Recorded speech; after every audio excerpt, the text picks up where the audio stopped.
शुभ प्रभात। यो सीआईएन को साझा खबर हो। स्नेहा कर्णसँगै लील प्रकाश चन्दको तपाईलाई स्वागत छ।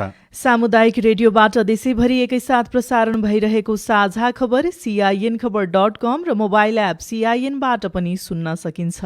आज 2077 साल कार्तिक 12 गते बुधबार, अक्टोबर 28 तारिक सन् 2020, नेपाल सम्वत 1140 आश्विन शुक्ल पक्षको द्वादशी तिथि। साझा खबरमा प्रमुख खबरका शीर्षकहरू। र प्रमुखसँगको भेटले प्रधानमन्त्री ओली पार्टीभित्रै आलोचित। आगामी बैठकमा असन्तुष्ट पक्षले फेरि राजीनामाको विषय बिउताउने। भारतीय स्थल सेना अध्यक्ष नरवाने पनि नेपाल आउँदै। दशैं बिदामा PCR जाँच घट्दा कोरोना संक्रमितको दर पनि घट्यो। 24 घण्टामा 14 जनाको मृत्यु। चिसो मौसममा संक्रमण दर बढ्ने विज्ञहरूको विश्लेषण। कक्षा 12 को परीक्षा केन्द्रमा स्वास्थ्य जाँच केन्द्र अनिवार्य। नेपाल चीन तातोपानी नाका आजदेखि खुल्दै। वैशाख यता विपत्तिमा परि 463 जनाको मृत्यु। भारतको बिहारमा आज पहिलो चरणको विधानसभाका लागि मतदान हुँदै। बेल्जियममा संक्रमित चिकित्सकहरूलाई पनि काममा बोलाइयो। इटलीमा प्रतिबन्धको विरोधमा प्रदर्शन। र नेपाली राष्ट्रिय फुटबल टिमले आजदेखि प्रशिक्षण सुरु गर्दै। आइपिएल क्रिकेटमा हैदराबादद्वारा दिल्ली क्यापिटल पराजित।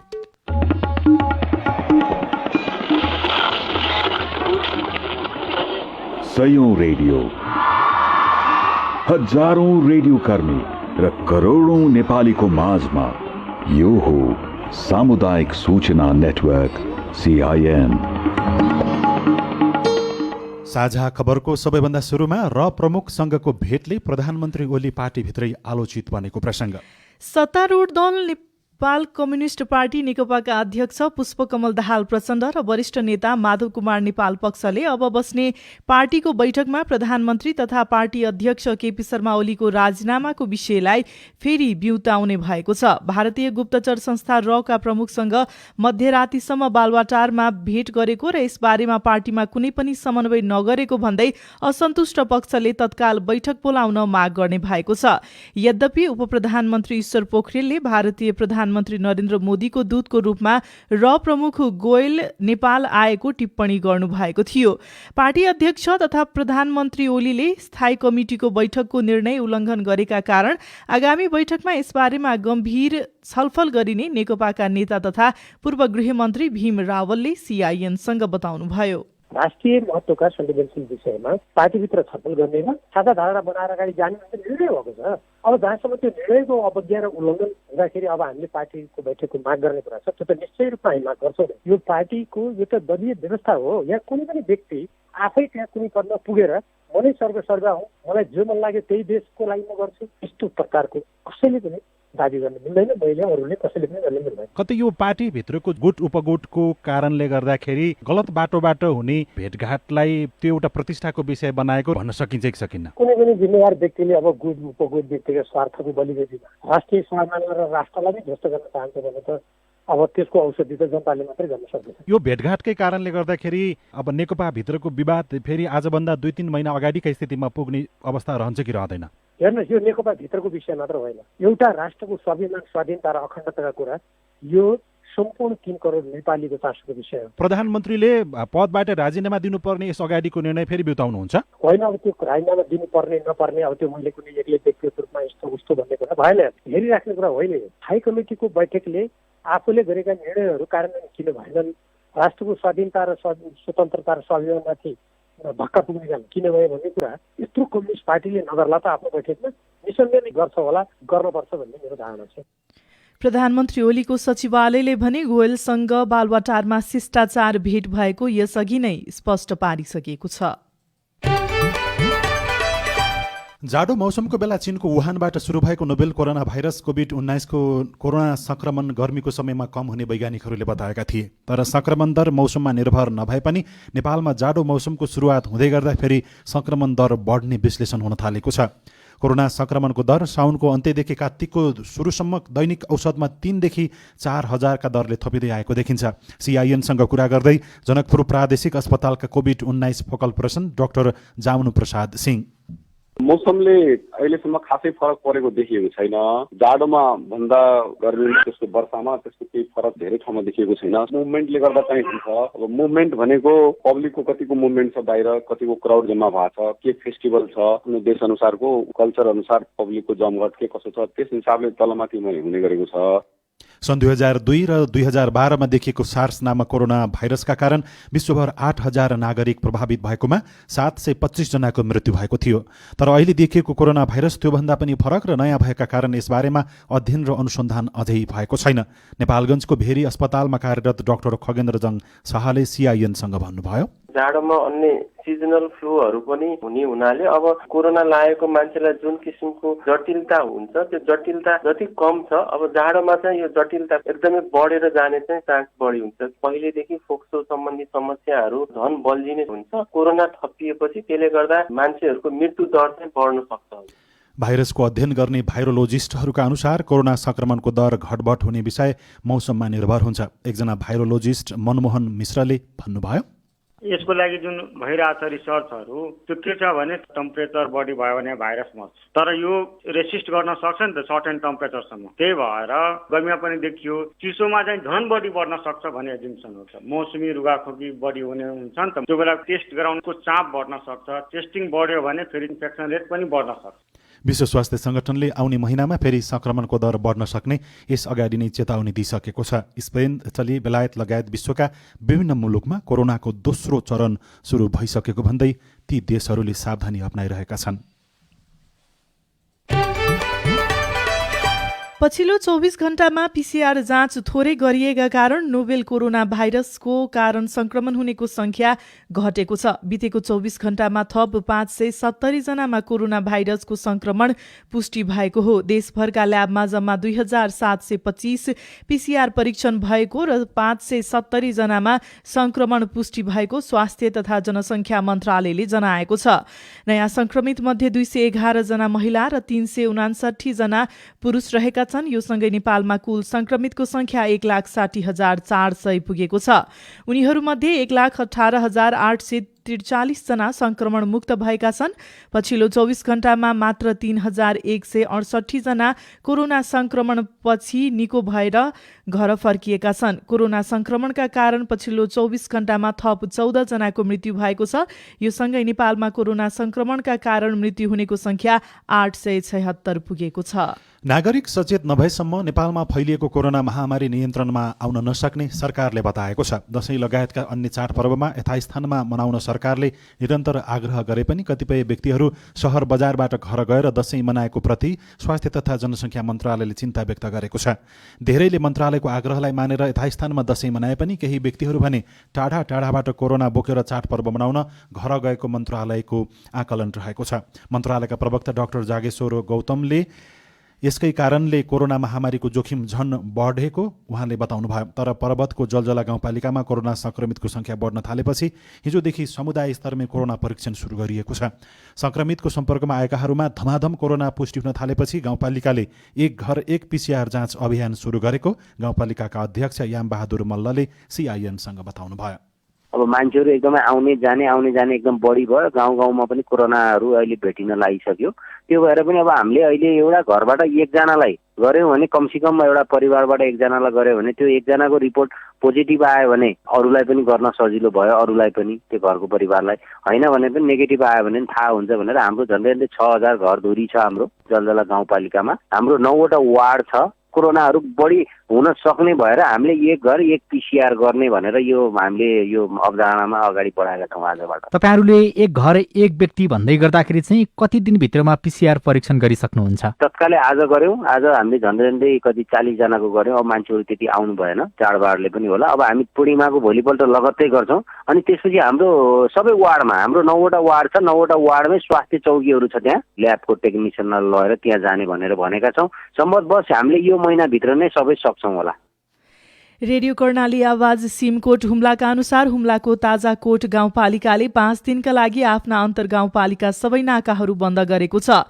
गाउँ कार्यपालिकाले कार्तिक 11 गतेको निर्णय अनुसार देशमा कोरोना संक्रमण बढ्ने क्रम जारी रहेकाले आउँदै गरेको विजया पूर्णिमा विजया दशमीको पूर्णिमाको समय अवधिभर मानिसको भिडभाड बढी भएकोले आफ्ना मातहतका नाकाहरू बन्द गरिएको ताजाकोट गाउँपालिकाका निमित्त प्रमुख प्रशासकीय अधिकृत विशाल ढकालले जानकारी दिनुभयो।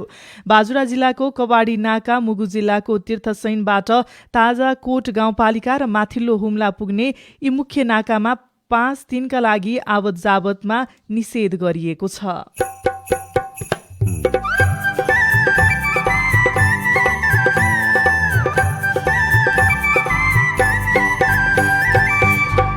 सामुदायिक सूचना नेटवर्क CIN मार्फत देशभरि प्रसारण भइरहेको साझा खबरमा स्वास्थ्य संस्था स्तरोन्नतिका लागि धमाधम तयारी हुँदै जग्गा अब त्यो उसको नाममा चाहियो, स्वास्थ्य चौकीको नाममा, त्यो प्रोसेसमा गइरहेछ। त्यो हुने बित्तिकै चाहिँ काम सुरु हुन्छ। नेपाल चीन तातोपानी नाका आजदेखि खुल्ने, वैशाख यता विपदमा परि 463 जनाको मृत्यु लगायतका खबर बाँकी नै छन्। CIN को साझा खबर सुन्दै गर्नुहोला। के तपाईको स्थानीय तहले बालबालिका प्रतिको कानुनी दायित्वलाई पूरा गरेको छ? बालबालिका सम्बन्धी ऐन अनुसार प्रत्येक स्थानीय तहले बाल अधिकार संरक्षण र प्रवर्धनका लागि नीति कार्यविधि बनाउन, स्थानीय बाल अधिकार समितिको गठन र परिचालन गर्न, बालबालिकाको संरक्षण सहायताका लागि बाल कोष र सहायता प्रेषण प्रणालीको स्थापना र सञ्चालन गर्न, बाल कल्याण अधिकारीको नियुक्ति गर्न, बाल क्लबहरूको गठन, परिचालन र सूचीकरणको निम्ति सरल र सहज नीतिगत व्यवस्था गर्ने कार्य गर्न जरुरी छ। प्रत्येक स्थानीय तहहरूले बालबालिका सम्बन्धी ऐन 2075 को कार्यान्वयन गरौं। नेपाल सरकार, महिला, बालबालिका तथा ज्येष्ठ नागरिक मन्त्रालय, राष्ट्रिय बाल अधिकार परिषदद्वारा बाल हितमा जारी सन्देश। दशैं, तिहार र छठ जस्ता चाडपर्वले धार्मिक सहिष्णुताको भावनालाई उजागर गर्नुको साथै मेलमिलापको वातावरण सिर्जना गर्न पनि मद्दत गर्छ। तर विश्वभरि फैलिएको कोभिड-19 को महामारीको कारण यसपालि चाडपर्वलाई वैकल्पिक र सुरक्षित तरिकाले मनाउनु पर्ने आवश्यकता देखिएको छ। चाडपर्वका बेला भिडभाड गरे संक्रमण फैलने सम्भावना धेरै हुन्छ। त्यसैले यो बेला हामीले विशेष ध्यान पुर्याउनु पर्छ। पहिले जस्तै परिवारका सदस्य तथा नातेदार भेला भएर चाडपर्व मनाउनुको सट्टा सूचना प्रविधि साधनहरू प्रयोग गरी आशिष लिने र दिने गर्न सकिन्छ। यसका लागि सामाजिक सञ्जाल तथा मोबाइलका माध्यमहरू प्रयोग गर्न सकिन्छ। बाहिर जानु परेमा अर्को व्यक्तिसँग कम्तीमा 2 मिटरको भौतिक दूरी कायम गर्ने र यस नियमलाई कडाइको साथ पालना गर्ने, हात मिलाउने, अङ्कमाल गर्ने जस्ता व्यवहारलाई छोडी नमस्कार गर्ने, बेला बेलामा साबुन पानीले हात धुने वा अल्कोहल युक्त ह्यान्ड सेनिटाइजर प्रयोग गर्ने। चाडपर्वका बेला भिडभाड बढी हुने भएकाले अत्यावश्यक खरिददारीका लागि सुरक्षाका उपायहरू अपनाएर मात्र बजार र पसलहरूमा जाने। यी सबै उपायहरूले चाडपर्वको बेला कोभिड-19 को संक्रमण फैलिन सक्ने जोखिमबाट आफू, आफ्नो परिवार र समाजलाई बचाउन मद्दत गर्नेछ। आफ्नो जिम्मेवारी नबिर्सौं, कोभिड-19 को संक्रमण रोक्न प्रतिबद्ध रहौं र सुरक्षित व्यवहार अपनाऊ। नेपाल सरकार, स्वास्थ्य तथा जनसंख्या मन्त्रालय, राष्ट्रिय स्वास्थ्य शिक्षा, सूचना तथा संचार केन्द्र र सेभ द चिल्ड्रेनद्वारा जनहितमा जारी सन्देश। सामाजिक रूपान्तरणका लागि यो हो सामुदायिक सूचना नेटवर्क CIN। तपाईँ अहिले देशभरिका सामुदायिक रेडियो CINखबर.com र मोबाइल एप CINबाट एकैसाथ साझा खबर सुन्दै हुनुहुन्छ। अब बाँकी खबर। 1 महिनापछि सञ्चालन हुने कक्षा 12 को परीक्षा केन्द्रमा हेल्थ डेस्क अर्थात् स्वास्थ्य जाँच केन्द्र स्थापना अनिवार्य गरिएको छ। परीक्षार्थीलाई नोभेल कोरोना भाइरसबाट जोगाउन प्रत्येक केन्द्रमा हेल्थ डेस्क अनिवार्य गरिएको राष्ट्रिय परीक्षा बोर्डले जनाएको छ। माध्यमिक शिक्षा उत्तीर्ण परीक्षाको मूल्याङ्कन, परीक्षा सञ्चालन, व्यवस्थापन, अभिलेखीकरण र प्रमाणीकरण सम्बन्धी कार्यविधि 2077 अनुसार प्रत्येक विद्यालयले स्थानीय तह र स्वास्थ्य सङ्घ संस्थासँग समन्वय गरेर हेल्थ डेस्कको व्यवस्था गर्नुपर्नेछ। यसपटक कोरोनाका कारण होम सेन्टरमा परीक्षा सञ्चालन गर्न लागि हो। निर्देशिका अनुसार परीक्षार्थीहरू बीचको दूरी कम्तीमा 2 मिटर कायम गर्नुपर्नेछ। एउटा कक्षामा 20 जना भन्दा बढी विद्यार्थीलाई सहभागी गराउन पाइने छैन। कोभिड-19 का कारण स्थगित कक्षा 12 को परीक्षा मङ्सिर 9 गतेदेखि सुरु गर्ने राष्ट्रिय परीक्षा बोर्डले जनाएको छ। कार्तिक 19 देखि 21 गतेसम्म नेपाल भ्रमणमा रहने भारतीय स्थल सेना अध्यक्ष मनोज मुकुन्द नरभानेको भ्रमण तालिका नेपाली सेनाले सार्वजनिक गरेको छ। तालिका अनुसार नरबानेलाई कार्तिक 20 गते नेपाली सेनाको मानार्थ महारथीको दर्जा दिइनेछ। नेपाली सेनाको जनसम्पर्क तथा सूचना निर्देशनालयका अनुसार कार्तिक 20 गते अर्थात् नोभेम्बर 5 तारिकमा आयोजना हुने विशेष समारोहमा राष्ट्रपति विद्यादेवी भण्डारीले नेपाली सेनाको मानार्थ महारथीको दर्जा उहाँलाई प्रदान गर्नुहुनेछ। 3 दिने नेपाल भ्रमणका क्रममा नरबानेले समकक्षी नेपाली सेनाका प्रधान सेनापति पूर्णचन्द्र थापासँग पनि छलफल गर्नुहुनेछ। साथै स्वदेश फर्किने दिन कार्तिक 21 गते प्रधानमन्त्री तथा रक्षा मन्त्री केपी शर्मा ओलीसँग पनि नरबानेले भेट गर्ने कार्यक्रम तय भएको नेपाली सेनाले जानकारी दिएको छ। बाढी, पहिरो, चट्याङ जस्ता विपदमा परेर वैशाख यता 463 जनाको मृत्यु भएको छ भने 101 जना बेपत्ता छन्। राष्ट्रिय विपद जोखिम न्यूनीकरण तथा व्यवस्थापन प्राधिकरणका अनुसार सबैभन्दा बढी पहिरोले 295 जनाको मृत्यु भएको छ। यस्तै चट्याङबाट 65, बाढीबाट 42, सर्पदंशबाट 21, अविरल वर्षाबाट 15, आगलागीबाट 13 र जनावरको आक्रमणबाट 12 जनाको मृत्यु भएको छ। प्राधिकरणका अनुसार पहिरोमा परेर 64 र बाढीबाट 37 जना बेपत्ता रहेका छन्। यस अवधिमा विपदमा परेर 803 जना घाइते भएका छन् भने 79 करोड 75 लाख रुपैयाँ भन्दा बढीको आर्थिक क्षति भएको छ। असोजको 19 गते खुले लगत्तै बन्द भएको चीन नेपाल तातोपानी नाका आजदेखि फेरि सञ्चालनमा आउने भएको छ। यसअघि कोरोना महामारीका कारण बन्द रहेको नाका खुले लगत्तै सामान लोड अनलोड अर्थात् सामान झार्ने र चढाउने 3 जना नेपाली कर्मचारीमा कोरोना पुष्टि भएपछि 2 दिनभित्रै फेरि नाका बन्द गरिएको थियो।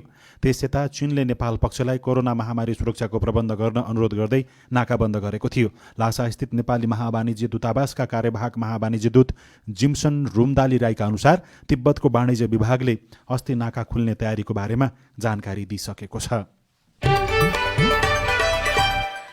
हुम्लाको चखेली गाउँपालिका वडा नम्बर 5 का नेपका गाउँका स्थानीय इन्टरनेटबाट आफन्तसँग कुरा गर्न रातभर जाग्राममा बस्ने गरेका छन्।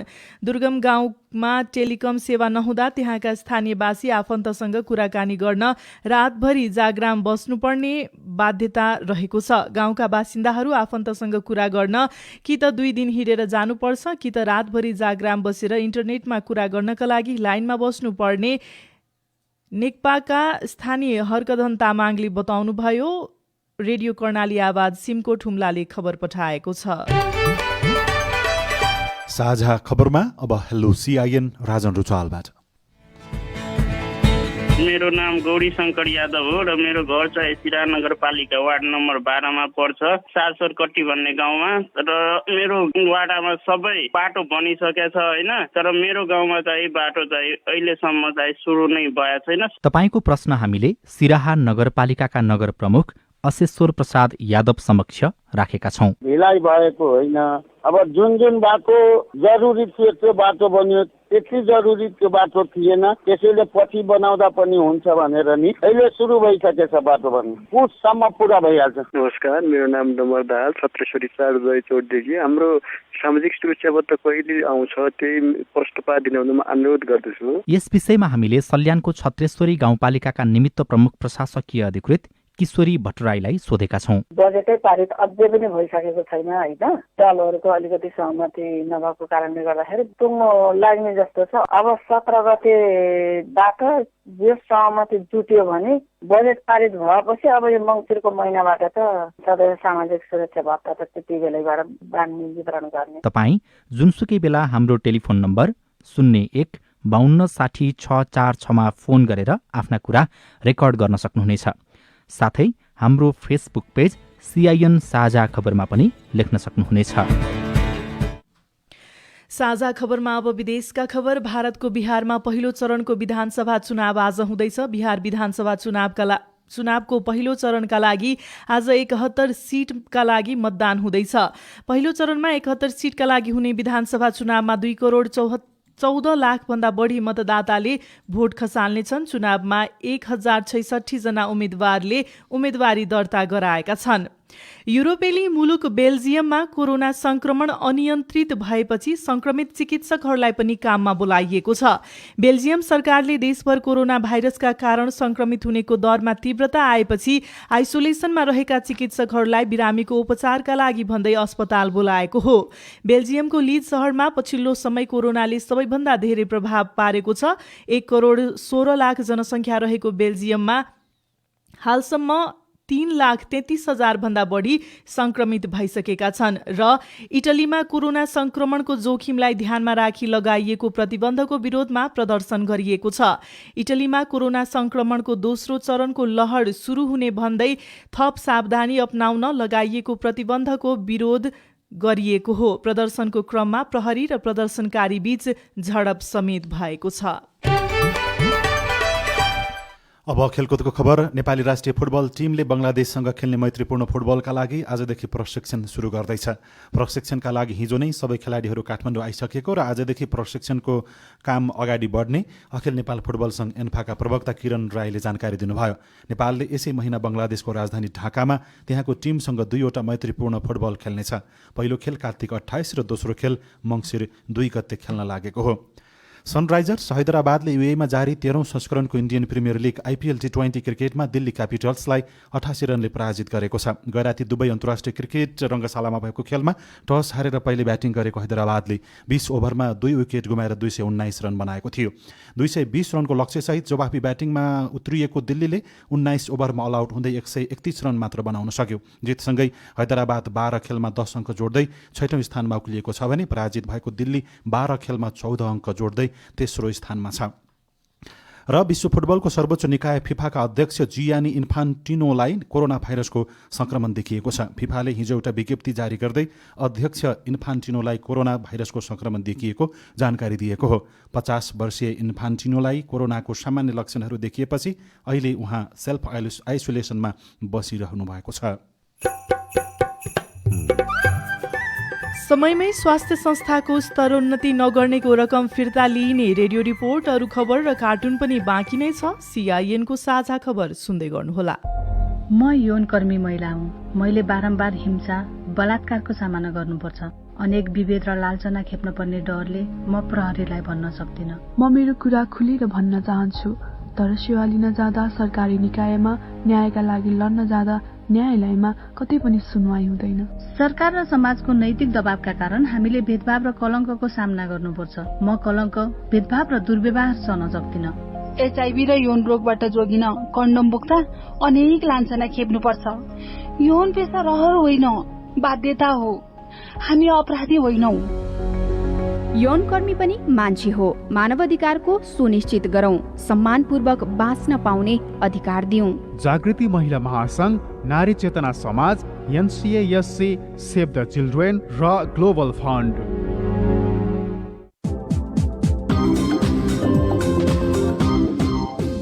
पवन कलीसँग कोरोनाका कुरा। नमस्ते, सन्चै हुनुहुन्छ? क्यारा लाउनुभयो घरमा? ये मेरो अत्यास लाग्छ। मेरो यादले सतानी म त आइहाले क्यारे। म पवन कली नि सन्चै छु। पवन कलीसँग कोरोनाका कुरा।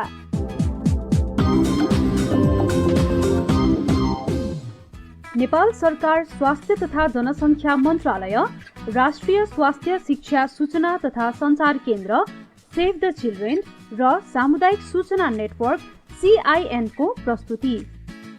शनिबार बिहान 7:15 देखि 7:30 सम्म सामुदायिक सूचना नेटवर्क CIN मार्फत देशैभरिका सामुदायिक रेडियोहरू, युट्युब र सामाजिक सञ्जालहरूबाट हेर्न र सुन्न सकिन्छ। पवन कलीसँग कोरोनाका कुरा। सामाजिक रूपान्तरणका लागि यो हो सामुदायिक सूचना नेटवर्क CIN। साझा खबरमा अब स्वास्थ्य संस्था स्तरोन्नतिको प्रसङ्ग। सरकारले 2.25 अर्ब लगानीमा 264 स्वास्थ्य संस्था स्तरोन्नति गर्ने काम अघि बढाएको छ। यस वर्षको बजेटमा गरिएको घोषणा अनुसार स्थानीय तहमा 5, 10 र 15 शय्या क्षमताका अस्पताल निर्माण गर्न बजेट निकासा भइसकेको छ भने कार्तिकभित्रै काम सुरु गर्ने तयारी गरिएको छ। सरकारले 74 जिल्लाका स्थानीय तहमा 5 शय्याको अस्पतालका लागि 7 लाख, 10 शय्याको अस्पतालका लागि 85 लाख र 15 शैय्याको अस्पतालका लागि 1 करोड रुपियाँका दरले रकम पठाइसकेको छ, जसमा 5 शैय्याका लागि 52 स्थानीय तह, 10 शैय्याको अस्पतालका लागि 105 स्थानीय तह र 15 शैय्याको अस्पतालका लागि 107 स्थानीय तहलाई रकम पठाइएको स्वास्थ्य तथा जनसङ्ख्या मन्त्रालयले जनाएको छ। मन्त्रालयका प्रवक्ता डाक्टर जागेश्वर गौतम, सकभर छिटो गर्नुपर्छ नि। यो प्रोसेस सुरु गरेन भने स्थानीय तहले गर्ने हो। त्यो सुरु नगर्यो भने बजेट फिर्ता पठाउनुपर्छ। काम नगरेर पैसा लगेर राख्ने अनि काम गरेर जाउँ पैसा नहुने हुन्छ नि। स्थानीय तहले तोकिएका स्वास्थ्य संस्थाको स्तर उन्नतिको काम कार्तिक महिनाभित्रै सुरु गरिसक्नुपर्नेछ। त्यसै अनुसार अधिकांश स्थानीय तहले काम सुरु गर्ने तयारी अघि बढाएका छन्, जसमा हुम्लाको नाम्खा गाउँपालिकाको एसवाङ स्वास्थ्य चौकीको स्तर उन्नति गरेर 15 शैय्याको बनाउने तयारी गरेको गाउँपालिकाका अध्यक्ष विष्णुबहादुर तामाङ बताउनुहुन्छ। पहिला हामी यो जग्गाको प्रोसेसमा छौँ होइन। जग्गा अब त्यो उसको नाममा चाहियो, स्वास्थ्य चौकीको नाममा, त्यो प्रोसेसमा गइरहेछ। त्यो हुने बित्तिकै चाहिँ काम सुरु हुन्छ। यसै कार्यक्रम अन्तर्गत ओखलडुङ्गाको चिसाङकुगढी गाउँपालिकाको पोखरे स्वास्थ्य चौकीमा पनि 5 शैय्याको अस्पताल बनाउनका लागि काम अघि बढाइसकिएको छ। तर 70 लाख रुपियाँमा 5 शैय्याको अस्पताल बन्न नसक्ने भएकाले थप रकम जुटाउनु पर्ने गाउँपालिकाका प्रमुख प्रशासकीय अधिकृत ओमबहादुर दर्जी बताउनुहुन्छ। अब कार्यपालिकाले निर्णय गरेर अब त्यहाँ गाउँपालिकाको पैसा पनि हाल्ने वा मन्त्रालयलाई चाहिँ अपुग पैसा माग्ने भन्ने कुरा पनि चलेको छ। हाम्रोमा चाहिँ, हाम्रो हकमा चाहिँ होइन, सक्नुपर्ने चाहिँ आर्थिक वर्ष नै होला। रुकुम पूर्वको सिस्ने गाउँपालिकाको रुकुमकोट स्वास्थ्य चौकी स्तर उन्नति गरेर 5 शैय्याको अस्पताल बनाउनका लागि सरकारले 70 लाख निकासा गरिसकेको छ। 1-2 दिनमा गाउँपालिकाको बैठक बसेर काम सुरु गर्ने बारे निर्णय गर्ने गाउँपालिकाका अध्यक्ष कुमारी बरालको भनाइ छ। डिपिआरको टोटल रिपोर्ट आउनु पर्यो भने 1 हप्ताको सूचना निकाल्नुपर्ने हुन्छ कि डिपिआरको लागि। त्यसपछि अब डिपिआर सुरु गर्ने गर्ने अनि नक्सा सबै डिजाइनहरू पठायो भने त सुरु गर्न सकिन्छ। जग्गा सबै तयार छ। स्वास्थ्य संस्थाको स्तर उन्नति, आधारभूत अस्पताल भवन निर्माण सम्बन्धी निर्देशिका 2077 र स्वास्थ्य भवन पूर्वाधारको ढाँचा तथा निर्माण सम्बन्धी निर्देशिका 2073 पहिलो संशोधन 2077 अनुसार गरिनुपर्नेछ। स्वास्थ्य तथा जनसङ्ख्या मन्त्रालयले गत साउन 28 गतेको मन्त्री स्तरीय निर्णय गरी स्तर उन्नति गर्ने स्वास्थ्य संस्थाको सूची तयार पारेको थियो। केशव भुल, CIN, काठमाडौँ। अब केही खबर संक्षेपमा। कोरोना महामारीले नेपालका प्रमुख पर्यटकीय स्थल घुम्न आउने आन्तरिक तथा बाह्य पर्यटकको संख्या घटेको छ। प्रमुख पर्यटकीय स्थलमध्ये राराताल क्षेत्रको विकास र प्रचारका लागि नेपाली सेनाले पहल थालेको रेडियो मुगुले जनाएको छ। तर सल्यानमा भने सल्यानका किसानहरू अलैँची खेतीतर्फ आकर्षित भएका छन्। कुमाग गाउँपालिका 6 का किसानले अलैँची खेती गर्न थालेका हुन्। थोरै जग्गामा पनि कम लगानीमा मनग्गी आम्दानी हुन थालेपछि अलैँची खेती गर्न थालिएको कुमाग गाउँपालिका 6 का नवराज शर्माले बताउनुभयो। रेडियो शारदा सल्यानले खबर पठाएको छ। र नेपाल कम्युनिस्ट पार्टीले दशैं तिहार, नेपाल सम्बत, छठ लगायत चाडपर्वका अवसरमा आयोजना गर्दै आएको शुभकामना आदान प्रदान तथा चियापान कार्यक्रम यस वर्ष कोरोना महामारीका कारण नगर्ने भएको छ। यसअघि नेपाली काङ्ग्रेसले पनि कोरोना महामारी फैलिएका कारण कोजाग्रत पूर्णिमाका दिन गर्दै आएको चियापान तथा शुभकामना आदान प्रदान कार्यक्रम यस वर्ष स्थगित गरेको जानकारी गराइसकेको छ। हामी साझा खबरको अन्त्यमा आइपुगेका छौँ। सामुदायिक रेडियो प्रसारक सङ्घद्वारा सञ्चालित CIN को बिहान 6 बजेको साझा खबर सक्नुअघि मुख्य खबर फेरि एकपटक। र प्रमुख संघको भेटले प्रधानमन्त्री ओली पार्टीभित्रै आलोचित। आगामी बैठकमा असन्तुष्ट पक्षले राजीनामाको विषय बिउताउने। भारतीय स्थल सेनाध्यक्ष नरवाणे पनि नेपाल आउँदै। दशैं बिदामा PCR जाँच घट्दा कोरोना संक्रमितको दर घट्यो। 24 घण्टामा 14 जनाको मृत्यु। चिसो मौसममा संक्रमण दर बढ्ने विज्ञहरूको विश्लेषण। कक्षा 12 को परीक्षा केन्द्रमा स्वास्थ्य जाँच केन्द्र अनिवार्य। नेपाल चीन तातोपानी नाका आजदेखि खुल्ने। वैशाख यता विपदमा परि 463 जनाको मृत्यु। भारतको बिहारमा आज पहिलो चरणको विधानसभाका लागि मतदान हुँदै बेल्जियममा संक्रमित चिकित्सकलाई पनि काममा बोलाइयो। इटालीमा प्रतिबन्धको विरोधमा प्रदर्शन। र नेपाली राष्ट्रिय फुटबल टिमले आजदेखि प्रशिक्षण सुरु गर्दै। साझा खबरको अन्त्यमा कार्टुन हामीले अन्नपूर्ण पोस्टको अनलाइन संस्करणबाट बासो क्षितिजले बनाउनु भएको चियो चर्चो शीर्षकको कार्टुनलाई लिएका छौँ। यहाँ व्यङ्ग्य गर्न खोजिएको छ सरकारले PCR को जाँच र संक्रमित भएमा उपचार आफै गर्नु भनेर यसअगाडि सूचना जारी गरिसकेको छ। नेपाल सरकारको स्वास्थ्य मन्त्रालय जस्तो देखिने कार्यालयमा एकजना कर्मचारी टेलिफोनको रिसिभर हातमा बोकेर पछाडिपट्टि फर्केर कसैलाई केही सोधिराखेको जस्तो देखिन्छ। पक्कै पनि कसैले फोन गरेको हुनुपर्छ। त्यहाँ तल चाहिँ यस्तो लेखिएको छ, पिसिआर मेसिन पनि आफै किन्नुपर्ने हो भनेर सोध्दैछन्, हो भनिदिउँ? हवस् त, प्राविधिक साथी सुभाष पन्तलाई धन्यवाद। अहिलेलाई लील प्रकाश चन्द र स्नेहा कर्ण बिदा भयौँ। तपाईँको आजको दिन शुभ होस्। नमस्कार। यसपछि देशभरिका सामुदायिक रेडियोबाट कार्यक्रम बोल्ने बेला प्रसारण हुनेछ, सुन्ने प्रयास गर्नुहोला।